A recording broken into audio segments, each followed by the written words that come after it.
The faint glow of neon signs flickered against the darkening sky as Terrence parked his dusty pickup truck in front of Elliot's tap room. It was a small bar just off Highway 74 in North Carolina.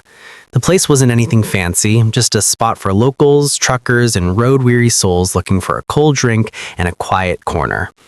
Terrence, having returned from deployment only a week ago, wanted nothing more than a moment to unwind before heading back to the normal rhythm of life.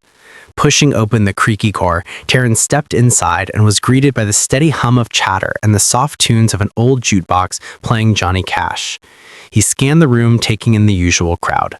A couple of regulars were playing pool, a few folks laughed at the bar, and some sat alone, sipping their beers quietly. Terrence didn't come to socialize. He came to relax and disappear for a bit. He found a small table in the back corner, tucked away but with a clear view of the room.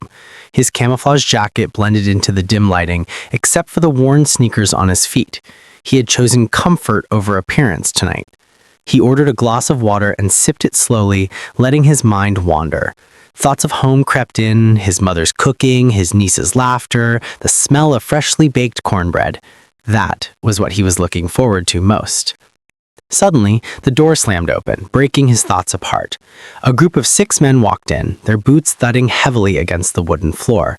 They looked like veterans too, older men wearing leather jackets with patches and military insignia stitched across the back. They were loud, laughing, clapping each other on the shoulders as they made their way to the bar. Terrence gave them a quick glance and returned to his drink, but one of them noticed him and didn't look away. The leader of the group, a large man with a salt and pepper beard and sharp eyes, froze mid-laugh when he spotted Terrence. He leaned toward his group and muttered something. The laughter faded, replaced by a quiet tension that spread through the air. Terrence could feel their eyes on him, but he didn't acknowledge it. He'd been stared at before, judged before. It wasn't new. He took another sip of water, trying to focus on the jukebox instead of the unease spreading across the room. At the bar, the group leaned closer together, their whispers harsh and pointed. The bearded man said something, and one of them chuckled while glancing at Terrence. He felt the shift in the air, his instincts sharpening. Years of service had trained him to sense when trouble was near. Finally, the heavy thump of boots approached. The group made their way toward his table, led by the man with the beard. The energy in the room changed again. The chatter faded, the bartender's hand hovered near the phone. Even the music seemed quieter.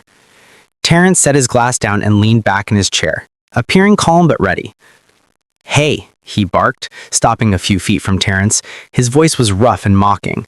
"Nice uniform you got there. Where'd you get it? A Halloween store?" The men behind him laughed loudly. Terrence looked up, expression steady. "It's mine," he said evenly. "Earned it." The man smirked. "Earned it, huh? That's funny. I've seen real soldiers, and none of them wear sneakers with fatigues. You playing dress up for attention or a free drink?" Terrence's jaw tightened, but he didn't raise his voice. "I don't need attention or a free drink. I'm just here to sit quietly." He leaned in, his beer-soaked breath filling the air. "You don't look like any soldier I've met. Where's your boots? Where's your tags? You probably don't even know how to salute." One of the men behind him added, "Bet he couldn't tell us the first thing about training." Another chimed in, "Yeah, he's never seen combat in his life." Their laughter filled the bar again. Terrence sat quietly, eyes moving between them. He had no desire to escalate, but their ignorance and arrogance pressed at his patience. "I don't need to prove anything to you," he said finally, his voice calm but firm. The leader stepped closer until his shadow fell over his table. "You think you're some kind of hero?" he growled. "You walk in here like you belong, but I don't think you do." The tension was thick. Everyone in the bar was watching now. Terrence met his stare without flinching. "I've served 3 tours overseas," he said quietly. "I don't need your permission to belong anywhere." For a moment, silence hung between them.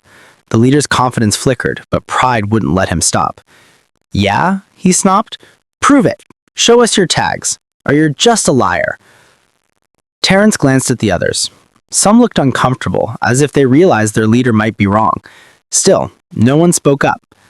"I don't owe you proof," Terrence said evenly, "but if you think starting something here is smart, you might want to think again." His lips twisted into a snarl. You've got a smart mouth. Let's see if you can back it up.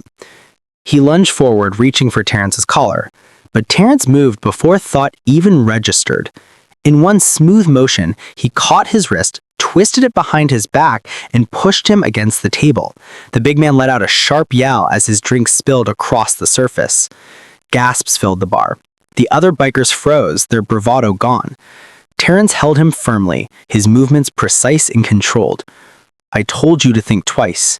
You don't know who you're dealing with. He struggled, but Terrence's grip didn't falter. One of the other men stepped forward nervously. Hey man, let him go. He didn't mean it. Terrence looked up, eyes steady. He came at me, you saw it. I'm not the one who started this. The bartender finally spoke. Maybe it's time you all leave, he said firmly, before this gets worse. The leader, Hank, as one of them called him, was red-faced with rage. Call the cops, he barked. This guy assaulted me, and he's pretending to be a soldier. Look at him. No boots, no tags. He probably doesn't even know how to salute. Terrence released him and stepped back. Hank stumbled, clutching his arm, glaring with hate. You'll regret this, he growled. One of his men pulled out a phone and began dialing. Yeah, officer, we got a guy here pretending to be military. He attacked my friend. Terrence didn't move. He knew how this could look, but he also knew the truth. He stood tall, hands visible, calm as the sirens began to wail in the distance. Moments later, the bar's doors swung open. 2 officers entered. One was tall and broad-shouldered, his eyes hidden behind sunglasses. The other, a woman, carried herself with quiet authority. We got a call about a fight. Who wants to explain? Hank pointed at Terrence. That man assaulted me, and he's pretending to be a soldier. Look at him. No boots, no tags. He probably doesn't even know how to salute. The officer turned to Terrence. Is that true? No, sir. They confronted me because they didn't believe I was a real soldier. When he tried to grab me, I defended myself. The female officer looked around.